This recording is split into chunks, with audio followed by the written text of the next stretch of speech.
అదే మాదిరిగా తెలంగాణలో ప్రాజెక్టులు కట్టుకుంటే ఏ ప్రాజెక్టుకు ఆ ప్రాజెక్టుకు ఆయా ప్రాంతంలో ఉండే మరి దేవుళ్ళ పేర్లు కొండపోచమ్మ సాగర్ అని పెట్టుకున్నా, కొమరవెల్లి మల్లన్న సాగర్ అని పెట్టుకున్నా, రంగనాయక సాగర్ అని పెట్టుకున్నా, రాజరాజేశ్వర సాగర్ అని పెట్టుకున్నా, ఆ రకంగా మీరు చూసినట్టయితే సీతారామ ప్రాజెక్టు కానీ, అదే మాదిరిగా సమ్మక్క సారక్క బ్యారేజ్ కానీ, లక్ష్మీ బ్యారేజీ, సరస్వతి బ్యారేజీ, పార్వతీ బ్యారేజీ, ఈ రకంగా దేవుళ్ళ పేర్లతో ఎన్నడూ మనం మన పార్టీ నాయకుల పేర్లు పెట్టుకునే ప్రయత్నం చేయలేదు.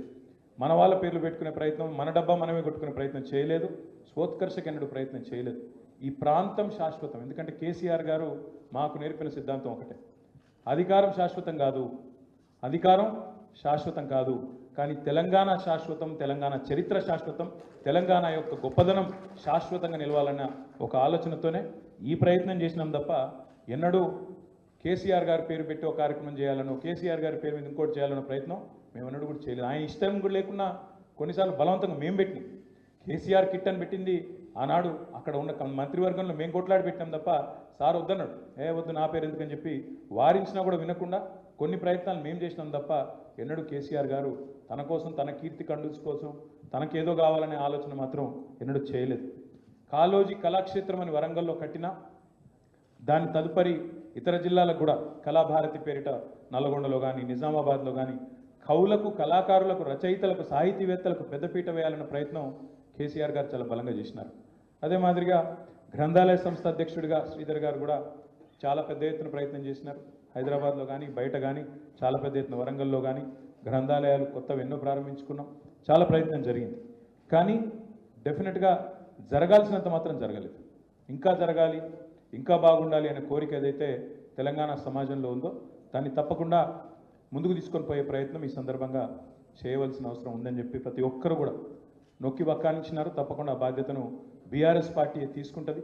తీసుకొని వచ్చే సంవత్సరం నుంచి దీక్షా దివస్ నుంచి మొదలు పెడితే, అంటే నవంబర్ 29 నుంచి మొదలు పెడితే విజయ దివస్ దాకా, తెలంగాణ పోరాటం సిద్ధించి విజయం సాధించిన రోజైన 9 డిసెంబర్ దాకా 11 రోజుల పాటు ప్రతి సంవత్సరం బ్రహ్మాండమైన సాహిత్య కార్యక్రమాలు, బ్రహ్మాండమైన కార్యక్రమాలు చేసే బాధ్యత మేమే తీసుకుంటామని చెప్పి సందర్భంగా విజ్ఞప్తి చేస్తాం.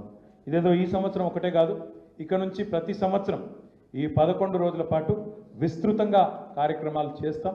దానికి పార్టీ తరఫున మరి రేపో ఎల్లుండో ఒక 2 డెడికేటెడ్ కమిటీలు కూడా వేసుకుంటాం. ఒకవైపు రచయితలు, సాహితీవేత్తలు, అదొక వైపు, మరొక వైపు కవులు, కళాకారులు, వారితో కూడిన బృందం మరొక వైపు వేసి బ్రహ్మాండంగా Telangana literature day, Telangana literature festival కూడా ఈ 11 రోజుల సందర్భంగానే ఒకటి బ్రహ్మాండమైనది ఏర్పాటు చేస్తాం. హైదరాబాద్ కేంద్రంగా, వరంగల్ కేంద్రంగా, పాత 10 జిల్లాల కేంద్రంగా కూడా తప్పకుండా ఆ కార్యక్రమాన్ని కూడా చేస్తామని చెప్పి కూడా ఈ సందర్భంగా నేను విజ్ఞప్తి చేస్తాను. సాహిత్య కార్యక్రమాలు, పుస్తకావిష్కరణలు, ఎందుకంటే దేశపతి శ్రీనివాస్ గారు చెప్పింది కరెక్ట్.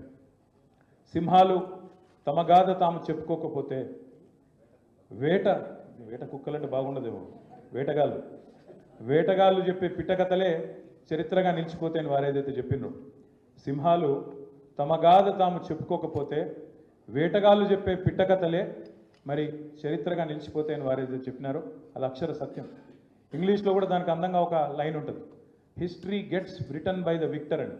అంటే యుద్ధంలో గెలిచిన వాడే పరాజితుల చరిత్రను చెరిపేసే ప్రయత్నం చేస్తాడని దాని భావన. ఈరోజు తెలంగాణలో జరుగుతుంది అదే. కేసీఆర్ మీద కోపంతో, కేసీఆర్ గారి మీద ఉండే కోపంతో ఇవాళ ఎన్నికల ప్రయత్నాలు జరుగుతున్నాయి, మీరు గమనించండి.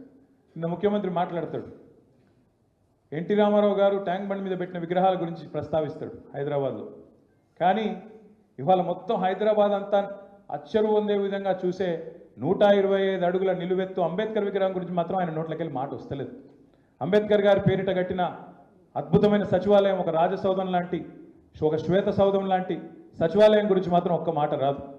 ఇవాళ మొత్తం నిఠారుగా నిలబడ్డ పోలీస్ కమాండ్ కంట్రోల్ సెంటర్ గురించి ఒక్క మాట రాదు. అద్భుతంగా హైదరాబాద్లో కట్టిన ఎన్నో, 1, 2 కాదు, ఎన్నెన్నో ఈ 10 ఏళ్లలో జరిగిన నిర్మాణాల గురించి మాత్రం మాట రాదు. ఎందుకంటే పరాజితుల చరిత్ర మలిపేయాలి, మరిపేస్తే ఏదో మలిగిపోతుంది అనుకునే ఒక మూర్ఖపు ప్రపంచంలో ఈ ముఖ్యమంత్రి ఉన్నాడు.